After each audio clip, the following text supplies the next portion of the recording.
ভয়াবহ বিমান দুর্ঘটনার সাক্ষী হলো ভারত।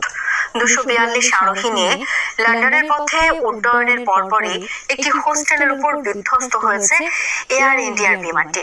এখন পর্যন্ত উদ্ধার করা হয়েছে 30টি মরদেহ।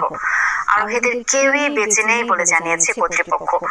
উড়োযানটিতে 169 ভারতীয় ছাড়াও ছিল 61 বিদেশি নাগরিক। এদিকে এই ঘটনায় হোস্টেলে থাকা 5 মেডিকেল শিক্ষার্থীরও মরদেহ উদ্ধার করা হয়েছে। চলছে উদ্ধার তৎপরতা। লিটারে টুইন লেমন ও অ্যান্টিব্যাকটেরিয়াল ফর্মুলা বাসকে চকচকে জীবাণুমুক্ত করে আমাদের দেয় লিটার গ্যারান্টি। বক্তব্য ছিল লন্ডনের গ্যাটউইক উড্ডয়নের কয়েক সেকেন্ড পরই যান্ত্রিক ত্রুটির বিষয়ে সতর্ক করতে এয়ার ইন্ডিয়ার 171 ফ্লাইট থেকে জরুরি সতর্কবার্তা পাঠানো হয় কন্ট্রোল রুমে। এর পরপরই হয়ে যায় যোগাযোগ বিচ্ছিন্ন। তারপর নিয়ন্ত্রণ হারিয়ে বিকট শব্দ আছড়ে পড়ে বিমানটি।